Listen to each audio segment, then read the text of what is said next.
자, 반갑습니다. 이어서 촬영 시작하도록 하겠습니다. 이번 영상에서 확인할 건 사회 정의와 불평등, 불평등의 해결이랑 정의의 실현이라는 파트입니다. 거두 좀 하고 바로 시작해보도록 할 건데, 불평등 형상에서는 세 가지가 있죠. 경제적, 정치적, 사회문화적 있는데, 경제적 같은 경우에는 차등 분배되며 발생해서 빈부격차라고 말을 하는 거고, 그 다음에 정치적은 권력의 획득이랑 행사, 사회문화적은 사회문화적 생활의 기회와 수준에서의 불평등을 말합니다. 간단하죠, 정말. 그 다음에 마르크스랑 베버 볼 건데, 마르크스는 계급론이고요.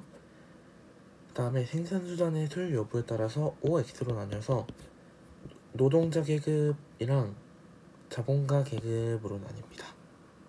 해가지고 얘는 뭐냐면 경제적 측면이 정치, 사회적 측면의 불평등을 가져오니까 따로 고려하지 말자. 그래서 얘를 이론론이라고 얘기를 하고요. 맞나? 네, 맞아요. 맞네요. 그래서 이제 자본가랑 노동자는 사실 사이가 좋기가 어렵잖아요. 그래버리면 대립이랑 갈등을 할 수밖에 없고, 또한 계급 간에 소속감을 느끼는 건 당연한 얘기겠고, 상대의 계급이랑 적대의식까지 같이 느끼겠죠. 이 정도 파악을 해주셔야 될 것 같고, 그 다음에 얘는 경제적 측면만을 베버는 경제적 측면만을 보지 말고 정치적 측면, 사회적 측면까지 같이 고려하자라는 얘기를 하는 거예요. 그래서 상류층, 중류층, 하류층으로 서열화된다라는 얘기를 하는 거고, 경제적으로 높더라도 사회적 비인정을 받을 수 있다. 예를 들어서 졸부처럼요. 그래서 뭐 이런 것도 주장했고, 계급의식이 필연적인 거는 아니다 라고 주장을 했어요. 그래서 계급의식은 뭐냐면 자신이 놓인 계급 상황이나 조건이 부당하다는 인식을 공유할 때만, 이때만 계급의식이 형성된다고 봤습니다. 그 다음에 볼 거는 여기도 이제 이렇게 해가지고 제가 아까 해놨던 말 다시 한번 써놨던 거라서 그냥 파악을 해주시면 되고, 공간 불평등 볼 건데 이거 어렵게 생각하실 거 없고요. 뭐냐면 이제 정부, 지방자치단체, 주민 이렇게 있으면 하향식, 상향식 이거예요. 이건데 뭐 하향식 개발 방식 같은 경우에는 잠재력 중시 해서 효율성을 뽑으려고 하는데, 영유효과 있을 수 있다라고 말을 할 수 있고, 그 다음에 상향식 같은 경우에는 얘네가 말을 요 단체가 말을 하는 거고, 실정을 고려하자 이거 강조하되 개발의 효율성은 낮은 특징이 있다라는 거예요. 다음에 뭐 이거 내가 다 말을 해야 되나? 해볼게요. 사회보험인데 보험 방식이고 사회적 위험에 대비한다 해서 소득이랑 건강을 보장하는데, 예를 들어서 국민연금, 국민건강, 뭐 산업재해 보상 이런 것들이 있고, 원칙은 모든 국민이 가입하고 의무 가입이며 금전적 지원이 원칙입니다. 비용 부담은 가입자가 내되 국가가 도와줄 수는 있다라는 거를 주장을 하고요. 낼 수 있는 만큼만, 그 다음에 하지만 그래도 낼 수 있는 만큼만 내면 똑같이 보장은 다 해줄게 라는 걸 주장하는 게 사회보험입니다. 그 다음에 뭐 소득 재분배 효과도 있고 근로의욕을 고취한다 라는 말까지 같이 기억을 해주시면 좋을 것 같고요. 공공부조 볼 건데 국가 차원에서 국민의 취조생활 및 보장, 자립, 자활을 도와주고, 예시로는 이런 것들이 있다. 기초연금, 의료급여제도. 사후 처방적 성격이 뭐냐면 사회보험과는 달리 A라는 일이 있고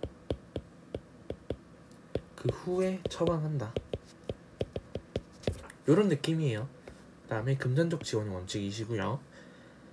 그래서 국민이 낸 세금을 재원으로 해서 저소득층을 위주로 지원하고, 사회보험에 비해서 소득 재분배 효과가 크다 라는 거 기억을 해주시면 좋겠는데, 예를 들어서 우리 요런 거 있죠. 기초생활수급자.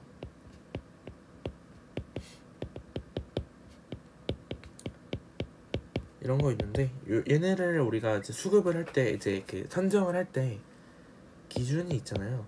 그래서 이제 낙인이 찍힐 수가 있다. 그리고 인권 침해가 될 수 있지도 않냐라는 얘기도 하되, 또 하나 더 같이 기억해 주셔야 될 건 뭐냐면, 제가 기초생활수급자인데 어쩌건데 한 명은 가족이에요. 1인 가족. 근데 나라에서 나 먹고 살 수 있을 만큼 돈을 줘. 그러면 저는 일을 안 하죠. 그래버리면 근로의욕을 저하하게 된다라는 말을 하는 거예요. 네, 이 정도까지만 파악을 해주시면 좋을 것 같다라고 생각을 하고요. 그 다음에 볼 거는 사회 서비스인데, 이건 조금 신기해요. 조금 다른 결이에요. 자, 금전적이 아니라 상담, 재활, 돌봄 위주로 주고요. 그 다음에 국가, 지방자치단체 및 민간 도움이 필요한 모든 국민을 대상으로 이런 것들 제공해가지고 결론적으로는 삶의 질 향상을 도와준다라는 얘기를 하는 거고요. 비금전적 형태의 서비스 제공. 우리 아까는 금전적, 얘는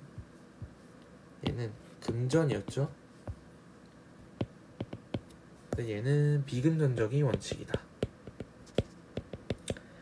그 다음에 부담 능력이 있으면 수익자 부담인데, 일정 수준 미달이면은 비용의 일부를 국가랑 지방에서 같이 부담해준다.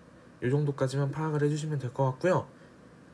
얘는 소득재 분배 효과는 상대적으로 낮지만 수혜자의 자활 능력은 길러준다라는 거죠. 이런 것들이 있고, 그 다음에 복지제도의 역할이랑 한계 이렇게 있는데, 뭐냐면은 이제 이거는 꼭 한번 읽어보셨으면 좋겠다라고 말씀을 드리지만, 저는 다 설명을 해드릴 수는 없기 때문에 짧게 볼 건데, 뭐냐면 그냥 사회적 위험에서 생존권을 보장해서 최소한의 인간다운 생활을 할 수 있도록 여러가지 도와준다. 자립할 수 있도록 도와준다. 사회적 위험에 공동 대비를 할 수 있도록 도와주고 빈부격차를 완화할 수 있다. 그래서 모든 구성원이 행복한 삶을 살 수 있도록 도와주는 역할이다. 근데 조세 부담이 높아질 것이고 국가 재정은 악화될 수밖에 없다. 복지병의 문제도 있다. 그래서 이 복지제도는 앞으로 어떻게 변해야 되냐라는 말이 있어요. 뭐냐면 생산적 복지라는 건데, 노동을 전제로 복지를 제공해서 제도로 인한 효율성을 저하하고 형평성 저하를 모두 해결하려고 도입된 게 생산적 복지니까, 뭐냐면 일하면 복지 줄게, 이거예요.